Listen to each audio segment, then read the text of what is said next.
ಸಭಾಪತಿಗಳೇ, ನಿನ್ನೆ ನಾನು ಚರ್ಚೆ ಪ್ರಾರಂಭ ಮಾಡಿದ್ದೆ. ನೀವು ನಿಯಮ 68ಕ್ಕೆ ಬದಲಾಯಿಸಿ ಚರ್ಚೆಗೆ ಅವಕಾಶ ಕೊಟ್ಟಿದ್ರಿ, ಚರ್ಚೆ ಪ್ರಾರಂಭ ಮಾಡಿದ್ದೆ.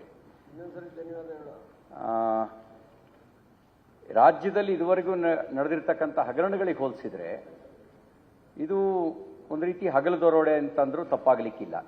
ಇದನ್ನು ಪಿಕ್ ಪ್ಯಾಕೆಟ್ ಅಂತ ಕರೆಯೋಕ್ಕಾಗಲ್ಲ, ಕಳ್ತನ ಅಂತಲೂ ಕರೆಯೋಕ್ಕಾಗಲ್ಲ. ಕರೆದ್ರೆ ಇದನ್ನು ಹಗಲು ದರೋಡೆ ಅಂತಲೇ ಕರಿಬೇಕು, ಅಥವಾ ಅದಕ್ಕಿಂತ ಮುಂದೆ ಹೋಗಿ ಇದೊಂದು ಬ್ರಹ್ಮಾಂಡ ಭ್ರಷ್ಟಾಚಾರ ಅಂತ ಹೇಳಬೇಕು. ಇಲ್ಲಿ ನಿನ್ನೆ ನಾನು ಅಹಿಂದ ಅಂತ ಶಬ್ದ ಎತ್ತಿದ್ದಂಗೆ ಕೆಲವರು ಎದ್ದು ಕುಂತರು. ನಾನು ಹೇಳಕ್ಕೆ ಹೊಟ್ಟಿದ್ದೇನು ಅಂತಂದರೆ, ಅಲ್ಪಸಂಖ್ಯಾತರ ಇಲಾಖೆಯಲ್ಲೂ ಲೂಟಿಯಾಗಿದೆ, ಹಿಂದುಳಿದ ವರ್ಗದ ಇಲಾಖೆಯಲ್ಲೂ ಲೂಟಿಯಾಗಿದೆ, ದಲಿತ ವರ್ಗಕ್ಕೆ ಸೇರಿದ ಇಲಾಖೆಯಲ್ಲೂ ಲೂಟಿಯಾಗಿದೆ. ಅಲ್ಲಿಗೆ ಅಜೆಂಡಾ ಪೂರ್ತಿ ಆಯಿತು. ಅಹಿಂದ ಅಂದರೆ ಅಲ್ಪಸಂಖ್ಯಾತ ಹಿಂದುಳಿದ ದಲಿತರ ಕಲ್ಯಾಣ ಅಲ್ಲ.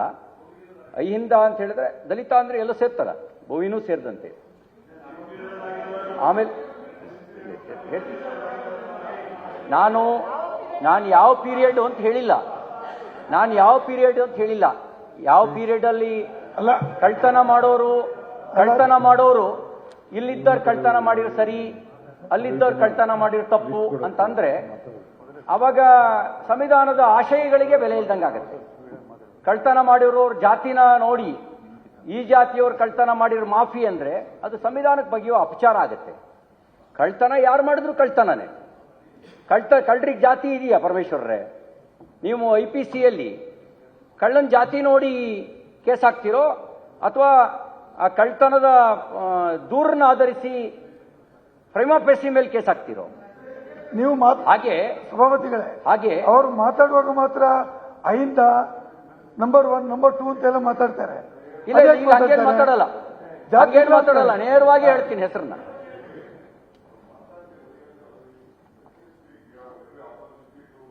Speak to him.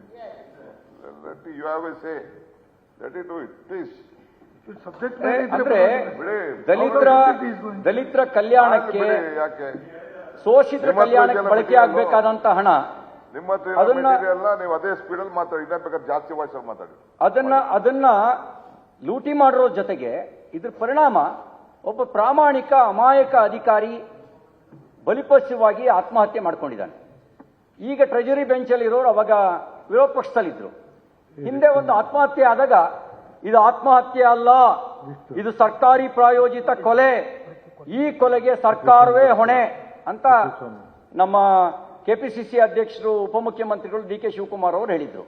ಈಗ ನಾನು ಅವ್ರ ಹತ್ರ ಕೇಳಕ್ ಬಯಸ್ತೀನಿ, ಅದೇ ದಾಟಿಯಲ್ಲಿ ನೀವು ಭಾವಿಸೋದಾದ್ರೆ ಇದು ಕೂಡ ಸರ್ಕಾರಿ ಪ್ರಾಯೋಜಿತ ಕೊಲೆ, ಈ ಕೊಲೆಗೆ ಕಾರಣ ಸರ್ಕಾರವೇ ಅಂತ ಒಪ್ಕೊಳ್ಬೇಕಾಗತ್ತೆ. ಯಾರ್ದೋ ಹಣದ ದಾಹಕ್ಕೆ ಅಮಾಯಕ ಅಧಿಕಾರಿ ಸಾವಾಗಿದೆ. ಇವತ್ತು ಆ ಮೃತರ ಕುಟುಂಬ ಅಕ್ಷರಶಃ ಬೀದಿಗೆ ಬಿದ್ದಿದೆ ಅಧ್ಯಕ್ಷರೇ. ಇನ್ನೊಂದ್ ಕಡೆ ದಲಿತರ ಕಲ್ಯಾಣಕ್ಕೆ ಬಳಕೆಯಾಗಬೇಕಾಗಿರ್ತಕ್ಕಂಥ ಹಣದ ಲೂಟಿ ಆದ್ರೆ, ಮತ್ತೊಂದು ಕಡೆ ಪ್ರಾಮಾಣಿಕವಾಗಿ ಈ ಒಂದು ಅಕ್ರಮವನ್ನ ಸಹಿಸಕ್ಕಾಗದೆ ಎಲ್ಲಿ ಈ ಆಪಾದನೆ ನನ್ನ ತಲೆ ಮೇಲೆ ಬಂದ್ಬಿಡುತ್ತೋ ಅಂತ ಭಯದಿಂದ ಅಮಾಯಕ ಬಲಿಯಾಗಬೇಕಾಯ್ತು. ಈ ಒಂದು ಹಗರಣದಲ್ಲಿ ರಾಜ್ಯದ ಸಚಿವ ಸಂಪುಟದಲ್ಲಿ ಇದ್ದಂಥವರು, ಹಿರಿಯ ರಾಜಕಾರಣಿಗಳು, ಹಿರಿಯ ಅಧಿಕಾರಿಗಳು, ಮಧ್ಯವರ್ತಿಗಳಲ್ಲದೆ ಒಂದು ಮಾಫಿಯಾ ಗ್ಯಾಂಗೇ ಇದರಲ್ಲಿ ಇನ್ವಾಲ್ವ್ ಆಗಿದೆ ಸಭಾಪತಿಗಳೇ. ಇದನ್ನ ಹಣಕಾಸು ಇಲಾಖೆ ನಿರ್ವಹಿಸೋದು ಮಾನ್ಯ ಮುಖ್ಯಮಂತ್ರಿಗಳ ಮೂಗಿನಡಿಯಲ್ಲೇ ಈ ಒಂದು ಹಗರಣ ನಡೆದಿದೆ ಅಂತ ಹೇಳಿದ್ರು ಕೂಡ ತಪ್ಪಾಗ್ಲಿಕ್ಕಿಲ್ಲ.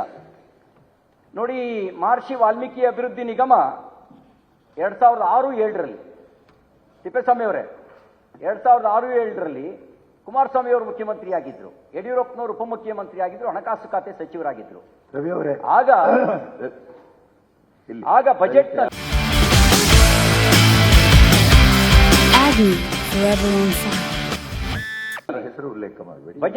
ಬಜೆಟ್ನಲ್ಲಿ ಘೋಷಣೆ ಮಾಡಿ ಕಂಪನಿ ಆಕ್ಟ್ 1956 ಕಂಪನಿ ಅಧಿನಿಯಮದ ಪ್ರಕಾರ ಈ ಒಂದು ನಿಗಮ ಪ್ರಾರಂಭ ಆಯಿತು.